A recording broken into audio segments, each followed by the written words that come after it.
संत अमिताभ जी ने जो नियति का स्वर्णिम सूत्र हमको दिया, उससे चीजें बड़ी स्पष्ट हो जाती हैं, सारी विषमताएं खत्म हो जाती हैं। थोड़ा इसको समझें। नियति क्या है? समग्र संसार, जड़ हो या चेतन, सजीव हो या निर्जीव, सबका नियंता कोई है तो वो नियति है।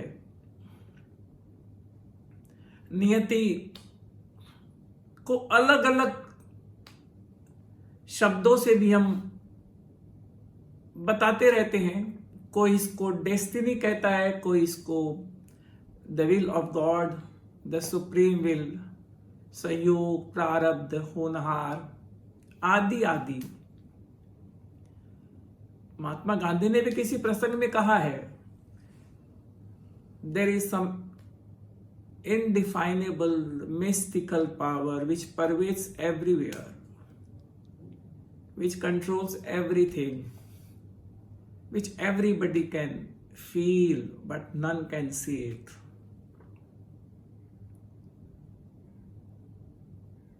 अगर इस सूत्र को समझ लें तो फिर क्यों डरें, क्यों चिंता करें? होनी होगी, अनहोनी कभी नहीं होगी, और जो होनी है उसके अतिरिक्त कुछ भी नहीं होगा।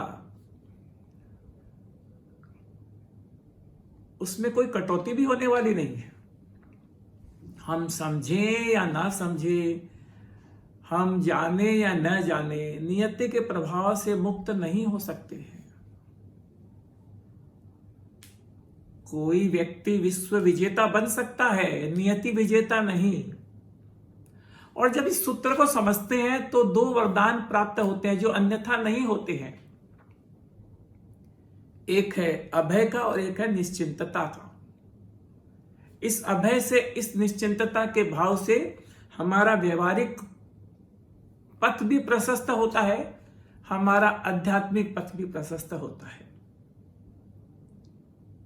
नियति के 3 अविच्छिन्न अंग हैं, इच्छाओं की तरंगे, फिर पुरुषार्थ और फिर उसकी परिणति।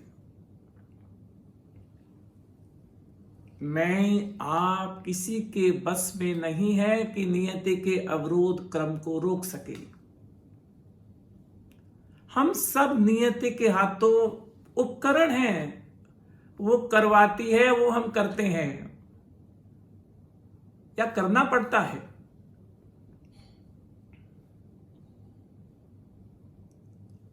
हम सब उसके हाथों कठपुतली हैं। नियति का ही जो त्रैकालिक सत्य है, इसी के कारण भविष्यवक्ता भविष्य बताते हैं। जो कर्म भी हमने नहीं किया, जिसका कुछ फलित भी नहीं हुआ, उसके बारे में भी बता देते हैं। और ये हमारा भ्रम है कि हम तैर रहे हैं। हम तैर नहीं रहे हैं, हम तो केवल नियति के प्रवाह में बह रहे हैं। संत अमिताभ जी ने कहा, ऐसे समझो ये संसार एक वीडियो फिल्म की तरह है। इसमें जितने चित्र डाले हुए हैं, अनादिकाल से वो आ रहे हैं और आगे क्रमशः आते रहेंगे। इसका कोई निर्माता भी नहीं। इसके चित्रों में आप कोई परिवर्तन नहीं कर सकते। न तो नया चित्र डाल सकते हैं, न पुरानों में कुछ कम कर सकते हैं।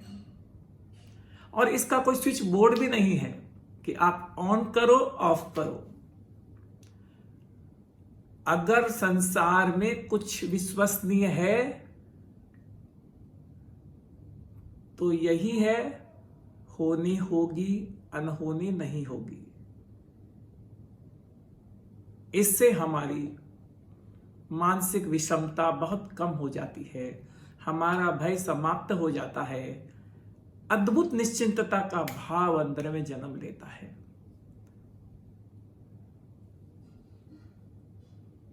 इसी भावना के साथ थैंक यू।